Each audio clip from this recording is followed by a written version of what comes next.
ओम शांति। 7 अक्टूबर 2021 की साकार मुरली। मीठे बच्चे, हियर नो इविल एक बाप से ही सुनना है। गृहस्थ व्यवहार में रहते कमल फूल समान रहना है।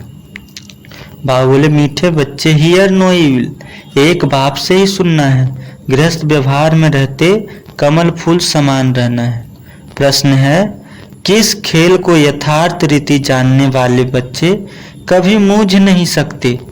किस खेल को यथार्थ रीति जानने वाले बच्चे कभी मूझ नहीं सकते? उत्तर है, दुख और सुख, भक्ति और ज्ञान का जो खेल चलता है, इसको यथार्थ रीति जानने वाले कभी मूंझते नहीं हैं। तुम जानते हो भगवान किसी को दुख नहीं देता, वह है दुखहर्ता सुखकर्ता। जब सभी दुखी हो जाते हैं तब दुखों से लिबरेट करने के लिए वह आते हैं। गीत है, यह कौन आज आया सवेरे सवेरे। ओम शांति। बच्चों ने क्या सुना? भक्ति का गीत। भक्ति को अंग्रेजी में फिलॉसफी कहते हैं। टाइटल मिलते हैं डॉक्टर ऑफ फिलॉसफी। अब फिलॉसफी, भक्ति तो छोटे बड़े मनुष्य सब जानते हैं। कोई से भी पूछो ईश्वर कहाँ रहते हैं तो कह देंगे सर्वव्यापी हैं। यह भी फिलॉसफी हुई ना। अब शास्त्रों की कोई भी बात बाप नहीं सुनाते। कोई भी भगत को ज्ञान सागर नहीं कहेंगे। न उनमें ज्ञान है, न ज्ञान सागर के बच्चे हैं। ज्ञान सागर बाप को कोई नहीं जानते हैं, न अपने को बच्चा समझते हैं। वह सब भक्ति करते हैं भगवान से मिलने के लिए, परंतु भगवान को जानते नहीं, तो भक्ति से क्या फायदा? बहुतों को यह टाइटल मिलता होगा। बाबा बोले, डॉक्टर ऑफ फिलॉसफी, उन्हों की बुद्धि में तो एक ही बात है कि ईश्वर सर्वव्यापी है। उसको फिलॉसफी समझते हैं, इससे ही गिरते आए हैं। इसको कहा जाता है धर्म ग्लानि। हम कोई भी मनुष्यों से शास्त्रों का कुछ वाद विवाद नहीं कर सकते। हम कोई मनुष्य से पढ़े हुए नहीं हैं और सब मनुष्य द्वारा पढ़े हुए होते हैं। वेद शास्त्र आदि सब मनुष्य से ही पढ़ते हैं, बनाए भी मनुष्यों ने हैं। तुमको तो यह ज्ञान सुनाने वाला है एक ही रूहानी बाप। वह एक ही बार आकर समझाते हैं। अब हमको कोई मनुष्य से कुछ भी सीखना नहीं है। तुमको अब स्पिरिचुअल बाप से ही सुनना है। सुनने वाले हैं रूहानी बच्चे, आत्माएं। वह सब मनुष्य को सुनाते हैं। यह है रूहानी बाप का ज्ञान, वह है मनुष्यों का ज्ञान। यह बाबा भी साकार मनुष्य में है ना। बोलो, रूहानी बाप इस द्वारा सुनाते हैं। हम रूह सुनते हैं। हम रूह फिर शरीर द्वारा औरों को सुनाते हैं।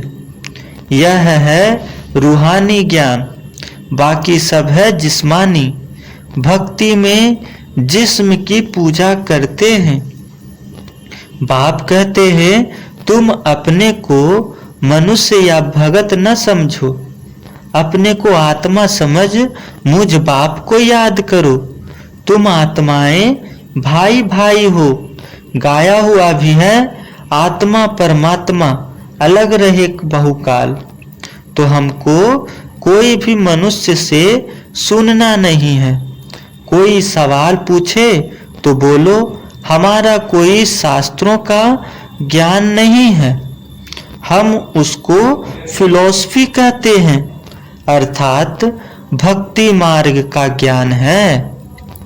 बाबा बोले सद्गति देने का ज्ञान सिर्फ एक बाप ही देते हैं। सर्व का सद्गति दाता एक ही गाया हुआ है, तो तुम बच्चों को कोई से डिबेट नहीं करनी है। बाप कहते हैं ज्ञान की अथॉरिटी ज्ञान सागर में हूँ, ज्ञान सागर में हूँ, मैं तुमको कोई शास्त्र आदि नहीं सुनाता हूँ। हमारा यह है रूहानी ज्ञान, बाकी सब है जिस्मानी ज्ञान। वह सत्संग आदि सब भक्ति मार्ग के लिए है। यह रूहानी बाप बैठ रूहों को समझाते हैं, इसलिए देही अभिमानी बनने में बच्चों को मेहनत लगती है। हम आत्माएं बाप से वर्षा लेते हैं। बाप के बच्चे जरूर बाप की ही गद्दी के वारिस होंगे। लक्ष्मी नारायण भी देहधारी हैं, उनके बच्चे जिस्मानी बाप से वर्षा पाते हैं। यह ब्रह्मा की ही न्यारी है। बाबा बोले सतयुग में भी जिस्मानी बात हो जाती है, वहां यह नहीं कहेंगे कि रूहानी बाप से हम उसे वर्षा मिलता है। देह अभिमान को तोड़ना है, हम आत्मा हैं और बाप को याद करना है। यही भारत का प्राचीन योग गाया हुआ है। याद अक्षर हिंदी का है, तो यह नॉलेज तुमको अभी कौन कौन देता है? यह कोई मनुष्य नहीं जानते हैं। जन्म जन्मांतर मनुष्यों से बातें करते आए हैं। अभी रूहानी बाप रूहानी बच्चों से बात करते हैं, रूहानी सुनाते हैं, इसलिए इसको रूहानी स्पिरिचुअल नॉलेज कहा जाता है। गीता को भी वह स्पिरिचुअल नॉलेज समझते हैं, परंतु उसमें नाम कृष्ण देहधारी का डाल दिया है। बाप कहते हैं कि मैं कोई भी मनुष्य में यह नॉलेज हो नहीं सकता, यह कोई भी नॉलेज किसी मनुष्य के हो ही नहीं सकता। कभी भी कोई तुमसे डिबेट करते हैं तो बोलो यह है तुम्हारा भक्ति का ज्ञान। मनुष्यों के बनाए हुए शास्त्रों का ज्ञान सत्य ज्ञान तो एक ही ज्ञान है, सागर बाप के पास ही है। वही खुद कॉलेज दे रहे हैं।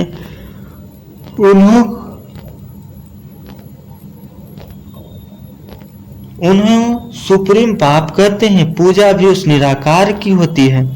अगर और निराकारियों की पूजा होती है तो वह भी उनके बच्चे ही हैं। मिट्टी का शालिग्राम बनाकर पूजा करते हैं, रुद्र यज्ञ रचते हैं। तुम जानते हो वह परम पिता परमात्मा निराकारी दुनिया में रहते हैं।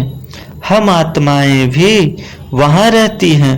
वह ज्ञान का सागर आकार ज्ञान सुनाए सबकी सद्गति कर देते हैं। वह है परे ते परे रहने वाला परम पिता परमात्मा। परमात्मा सभी आत्माओं के पार्ट में का मिला हुआ है, जो फिर शरीर धारण कर भाई बहन बनते हैं। आत्मा सब एक बाप के बच्चे हैं। आत्मा जब शरीर धारण करती है तो स्वर्ग में सुख नरक में दुख को पाती है। यह क्यों होता है समझाया जाता है। ज्ञान और भक्ति वह है दिन वह है रात। ज्ञान में सुख, भक्ति से दुख, यह खेल बना हुआ है। ऐसे नहीं कि दुख सुख सब भगवान ही रचते हैं, भगवान को बुलाते ही हैं। बुलाते ही तब हैं जब दुखी होते हैं, समझते हैं वह सुख देने वाला है। फिर जब सुख का समय पूरा होता है तो फिर रावण 5 विकारों के कारण दुख करना शुरू करता है। यही खेल जिसे यथार्थ रीति समझना है, इसे रूहानी ज्ञान कहा जाता है। हमको हुक्म मिला हुआ है, सिर्फ मुझ निराकार बाप से ही सुनो। बाप कहते हैं hear no evil so no evil. हम एक भगवान के बच्चे, तुम मनुष्यों को सुनाते हो रात दिन का फर्क होता है। बड़े बड़े विद्वान शास्त्र आदि पढ़ते हैं, वह तो बचपन ही बहुत पढ़ते हैं। अब भगवान कहते हैं तुमने गुरु बहुत किए हैं, अब उनको छोड़ो, मैं जो सुनाता हूँ वह सुनो। भगवान है ही निराकार, उनका नाम रूह है शिव। अभी हम उससे सुन रहे हैं। बाप खुद अपना परिचय अपनी रचना के आदि मध्य अंत का परिचय देते हैं। फिर हम बाप अपने शास्त्र की बातें सुने ही क्यों? हम आपको रूहानी नॉलेज सुनाते हैं। सुनना तो है ही सुनो, मूंझने की बात नहीं। बोले मूंझने की बात नहीं।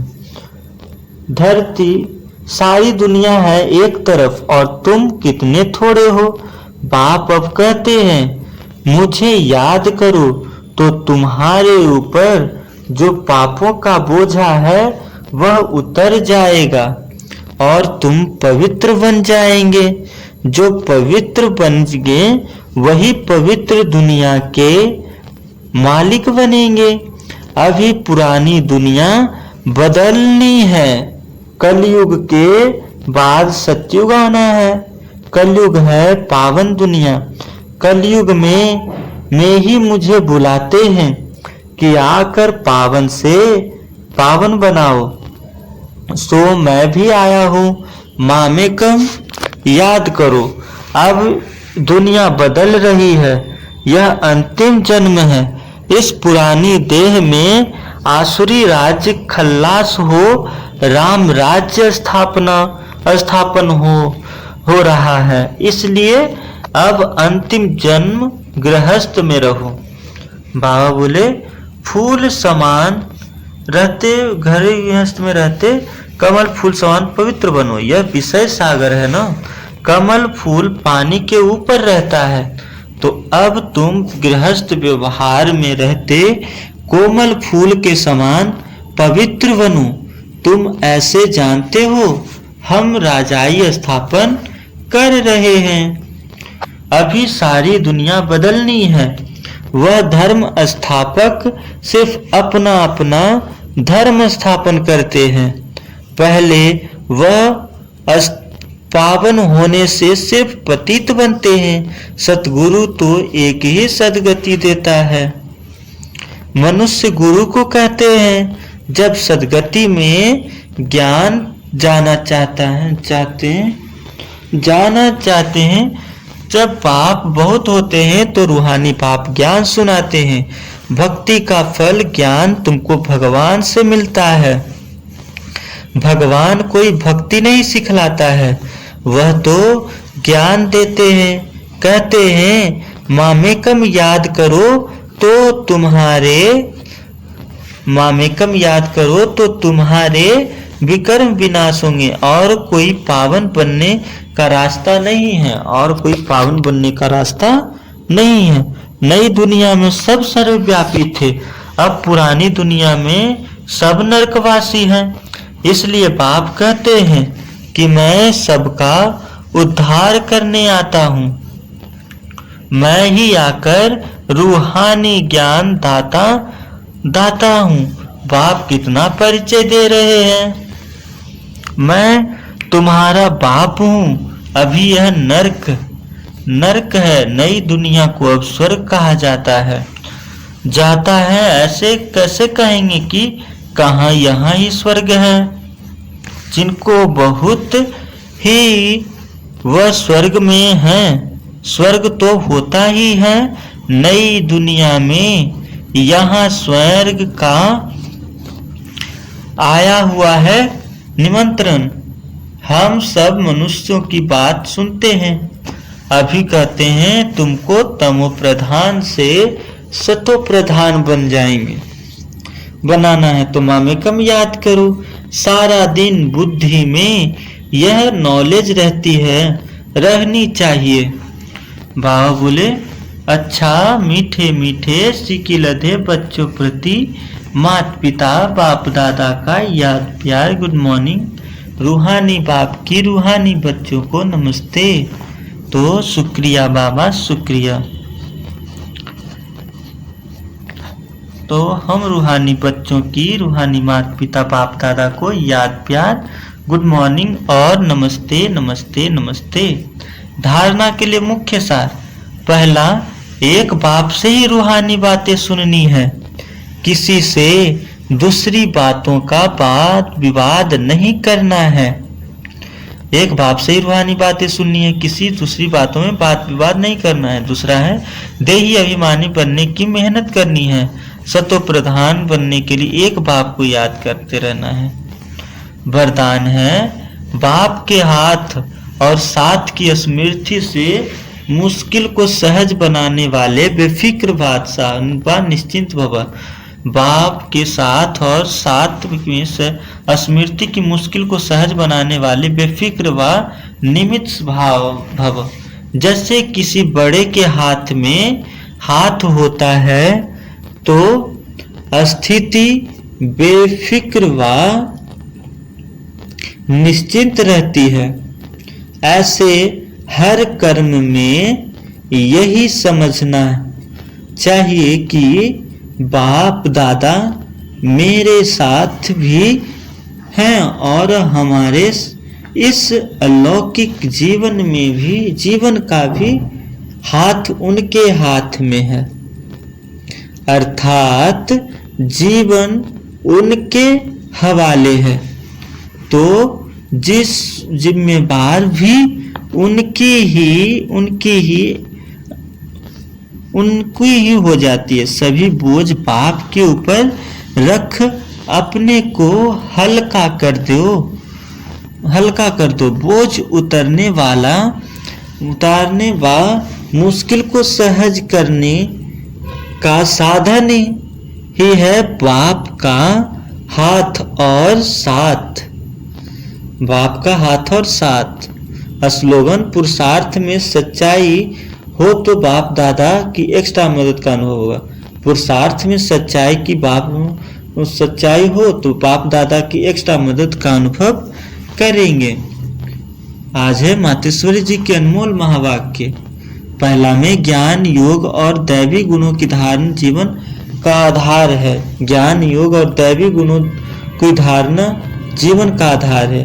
यह तो अपने को निश्चय है कि हम परमपिता परमात्मा द्वारा पढ़ रहे हैं, हमें नॉलेज मिल रही है। इस नॉलेज से मनुष्य 3 पॉइंट है जिसके लिए अपने को पूरा पुरुषार्थ करने का ध्यान रखना। इसमें पहले से योग अथवा ईश्वरीय निरंतर याद जिससे विकर्मों का विनाश होता है। दूसरा है ज्ञान माना इस सारे ब्रह्मांड सृष्टि की आदि मध्य अंत कैसे होती है। जब यह नॉलेज हो तब ही इस लाइफ में प्रैक्टिकल चेंज आ सकती है और हम भविष्य में प्रारब्ध अच्छी बना सकते हैं। तीसरी पॉइंट है क्वालिफिकेशन। तो हमको सर्वगुण संपन्न 16 कला संपूर्ण अवश्य बनना है, तभी देवता बन सकते हैं। तो अपने आप को चलते फिरते खाते पीते इन तीनों पॉइंट्स पर ध्यान देना जरूरी है। इस एक ही जन्म में ज्ञान योग बल और दैवी गुणों की धारणा की जाती है। तीनों को आपस में कनेक्शन है, और बोले तीनों का आपस में कनेक्शन है। ज्ञान बिगर योग नहीं लग सकता है, और योग बिगर दैवी गुणों की धारणा नहीं होती। इन तीनों पॉइंट्स पर सारी जीवन का आधार है, तभी विकर्मों का खाता खल्लास हो अच्छे कर्म बनते हैं। इसे ही ईश्वरीय जीवन कहा जाता है। दूसरी बात है, भारत का प्राचीन योग परमात्मा द्वारा सिखाया हुआ है। भारत का प्राचीन योग परमात्मा द्वारा सिखाया हुआ है। अपना यह ईश्वरीय योग भारत में प्राचीन योग के नाम से प्रसिद्ध है, मशहूर है। अपना यह ईश्वरीय योग भारत में प्राचीन योग के नाम से मशहूर है। इस योग को अविनाशी योग भी कहा जाता है, क्योंकि अविनाशी परमपिता परमात्मा द्वारा सिखाया गया है। भल योग और मनुष्य आत्माएं भी सिखाती हैं, इसलिए योग आश्रम बगैर खोलते रहते हैं, परंतु वो प्राचीन योग सिखला नहीं सकते। अगर ऐसा योग होता है तो फिर वो बल कहाँ। भारत तो दिन प्रतिदिन निर्बल होता जाता है। इससे सिद्ध है वह योग अविनाशी योग नहीं है। जिससे साथ योग लगाना है वह खुद ही सिखला सकता है, बाकी औरों से तो ज्ञान लगाना ही नहीं है, तो फिर सिखलाएंगे कैसे। यह तो स्वयं परमात्मा ही कार्य कर सकता है, वही हम पूरा भेद बता सकते हैं। बाकी तो सब तरफ कहते रहते हैं हम योग सिखलाएंगे। यह तो हम जानते हैं कि सच्चा योग है सुख परमात्मा ही सिखलाए। सूर्यवंशी चंद्रवंशी घराना व दैवी राज्य स्थापन करते हैं। अब वो प्राचीन योग भारत आकर कल्प कल्प पहले सिखलाते हैं। कहते हैं हे आत्मा, बाबा कहते हैं हे आत्मा, मुझ पर परमात्मा के साथ निरंतर योग लगाओ तो तुम्हारे पास पाप नष्ट हो जाएंगे।